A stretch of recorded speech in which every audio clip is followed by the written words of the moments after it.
ദീപങ്ങളിൽ പ്രകാശമായി നിൽക്കുന്ന ജ്യോതിർലിംഗങ്ങളിൽ ഒന്നായ ഓംകാരേശ്വരന് മുന്നിലൂടെ ഒഴുകുകയാണ് നർമ്മദ. ഉയർന്നു കാണുന്ന ആ കുന്നുകൾക്ക് മുകളിലെ ആ ക്ഷേത്രമാണ് ഓംകാരേശ്വര ക്ഷേത്രം. നല്ല തിരക്കായിരുന്നു രാവിലെ ദർശനത്തിനായി പോകുമ്പോൾ. എന്നാലും ആ തിരക്കിനിടയിലും ഓംകാരേശ്വരനെ, വളരെ ചെറിയൊരു ശിവലിംഗമാണ് എങ്കിലും മനോഹരമായൊരു ദർശനം തന്നെ സാധിച്ചു. നർമ്മദാ നദിയിലൂടെയുള്ള ഒരു പാലം കടന്നു വേണം അക്കരയ്ക്ക് എത്തുവാനായിട്ട്. ഒരു ഹാങ്ങിങ് ബ്രിഡ്ജ് കഴിഞ്ഞ് വേണം നമുക്ക് ഓംകാരേശ്വരനെ തൊഴാനായി എത്താൻ. ഓംകാരേശ്വര ക്ഷേത്രത്തിന് മുന്നിലൂടെ നർമ്മദ ഒഴുകുന്നു എന്ന് പറഞ്ഞല്ലോ. ഈ നർമ്മദ അറിയപ്പെടുന്നത് തന്നെ ശങ്കരി എന്നാണ്. ശിവപുത്രിയായിട്ടാണ് നർമ്മദയെ കരുതുന്നത്. മഹാദേവന്റെ താണ്ഡവ നിമിഷങ്ങളിൽ ഒന്നിൽ കണ്ണിലൂടെ ഊർന്നു വീണ ജലമാണ് നർമ്മദയായി മാറിയത്. അതുകൊണ്ട് തന്നെ ശിവപുത്രി എന്ന് വിശേഷിക്കുമ്പോൾ നർമ്മദയുടെ ഓരോ തുള്ളിയിലും, ഓരോ ജല കണികകളിലും ശങ്കരന്റെ അംശമുണ്ട്, മഹാദേവന്റെ സാന്നിധ്യമുണ്ട് എന്ന് കരുതുന്നത് കൊണ്ട് സകലവിധ പുനർജന്മങ്ങൾക്കും മോക്ഷങ്ങൾക്കും ജന്മത്തിന്റെ സകല പാപങ്ങളുടെ മുക്തിക്കുമൊക്കെ നർമ്മദയെ വിശേഷമായി കരുതുന്നു. നർമ്മദയെ പരിക്രമ ചെയ്യുന്നത്, നർമ്മദയിൽ സ്നാനം ചെയ്യുന്നത്, നർമ്മദയിലെ ജലം സൂക്ഷിക്കുന്നതൊക്കെ വിശേഷമായി കരുതുന്നു. നർമ്മദയെ ശങ്കരി എന്ന് വിശേഷിപ്പിക്കുക മാത്രമല്ല, ദേവിയായി കരുതുക കൂടിയാണ്.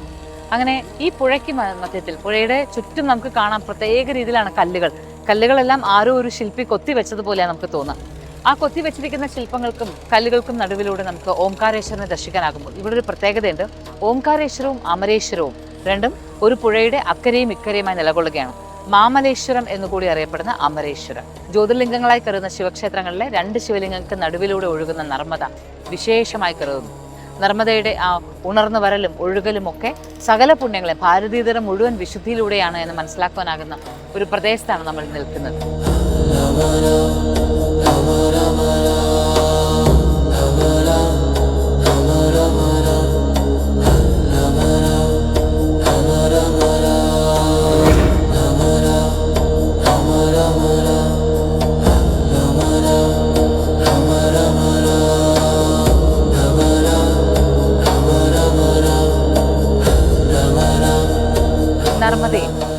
നർമ്മദയുടെ തീരത്തെ ആ വലിയ മലയും അവിടെ ഉണ്ടായിരുന്ന ഗുഹകളും പിന്നെ ഓംകാരേശ്വരനും ഇന്നിങ്ങനെ ഇത്രയും തിരക്ക് പിടിച്ച് വലിയ കെട്ടിടങ്ങളോടുകൂടി കാണുമ്പോൾ പണ്ടൊരു കാലത്ത് ഇതെങ്ങനെയായിരുന്നിരിക്കും?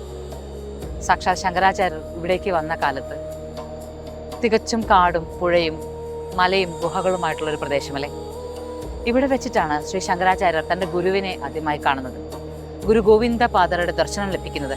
പിന്നീട് അവിടെ നിന്ന് ഇങ്ങോട്ട് ആ ആത്മീയ പാതകളിലേക്കുള്ള ഒരുപാട് ഉപനിഷത്തുകളുടെ പഠനങ്ങൾ, അതുമായി ഉപനിഷത്തുകളുമായി ബന്ധപ്പെട്ട ചിന്തകളൊക്കെ ശങ്കരാചാര്യരിൽ ഉടലെടുക്കുന്നത് ഇവിടെ വെച്ചിട്ടാണ്, ഓംകാരേശ്വര ക്ഷേത്രത്തിൽ വെച്ചിട്ട്. അതുകൊണ്ട് തന്നെ ആ ഓംകാരേശ്വരത്തിലെ ഓരോ ഗുഹകളും ഇന്ന് നമുക്ക് ക്ഷേത്രം കണ്ടാൽ മനസ്സിലാകും അതിങ്ങനെ വല്ലാതെ തന്നെ കെട്ടിടങ്ങൾ ഉണ്ടാക്കിയിട്ടുണ്ട് എങ്കിൽ പോലും ഒരു ഗുഹാക്ഷേത്രമായിരുന്നു ഒരു കാലത്ത് എന്ന് മനസ്സിലാകും. അകത്ത് ക്ഷേത്രം നിർമ്മിച്ചിരിക്കുന്ന കാലത്തിൻ്റെതായ പല സൂചനകൾ, പഴയ കാലത്തിൻ്റെതായ സൂചനകൾ, ചെറിയ ചെറിയ വിഗ്രഹങ്ങൾ, ശില്പങ്ങളൊക്കെയുണ്ട്.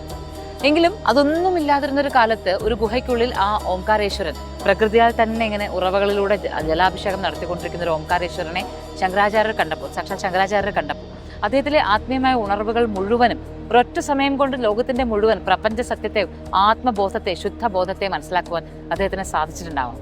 അതുകൊണ്ട് തന്നെയാണ് ഏകാത്മ ചിത്തത്തോടുകൂടി അദ്ദേഹത്തിന്റെ ഒരു 108 അടി ഉയരമുള്ള ഒരു ശില്പം ഇവിടെ നിർമ്മിച്ചിരിക്കുന്നത്. അത് അറിയപ്പെടുന്നത് തന്നെ ആ ഒരു സ്റ്റാച്യു ഓഫ് വൺനെസ് എന്നാണ്. ഏകാത്മതലം എന്നറിയപ്പെടുന്ന ആ പ്രദേശത്ത് ശങ്കരാചാര്യരുടെ ആ ഒരു ശില്പം കാണുമ്പോൾ, വിഗ്രഹം കാണുമ്പോൾ, അത് വിഗ്രഹം തന്നെ നമുക്ക് പറയാം. കാരണം ശങ്കരാചാര്യരുടെ സഞ്ചാര പഥങ്ങൾ നമുക്ക് നൽകിയിരിക്കുന്ന സംഭാവനകൾ അത്രത്തോളമാണ്.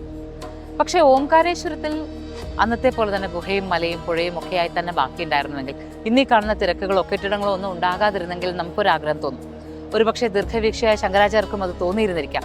അതുകൊണ്ടാണ് അന്ന് കാലത്ത് ആരും ഓംകാരേശ്വരത്ത് ചെല്ലേണ്ടതില്ല, അല്ലെങ്കിൽ ഓംകാരേശ്വരത്ത് ചെല്ലാൻ ബുദ്ധിമുട്ടാണ്, പുഴ കടന്ന് അക്കരയ്ക്ക് എത്താൻ ബുദ്ധിമുട്ടാണ് എങ്കിൽ ഇക്കരെ മറ്റൊരു ശിവലിംഗം, മാമലേശ്വരം അല്ലെങ്കിൽ അമരേശ്വരം എന്നറിയപ്പെടുന്ന മറ്റൊരു ശിവലിംഗത്തെ പ്രതിഷ്ഠിച്ചത്. ഓംകാരേശ്വരം സ്വയംഭൂ ശിവലിംഗമാണ്, സ്വയംഭൂ ആയിട്ടുള്ള ശിവലിംഗമാണ് എങ്കിൽ മാമേശ്വരം, ശരിക്കും മാമലേശ്വരം എന്നറിയപ്പെടുന്നത് ശങ്കരാചാര്യാൽ പ്രതിഷ്ഠിതമായ ശിവലിംഗം എന്നതാണ് ഒരു ഐതിഹ്യം.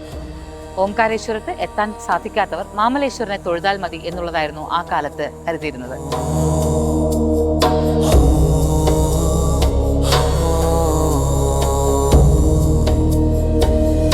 Moksha, Journey to the Self.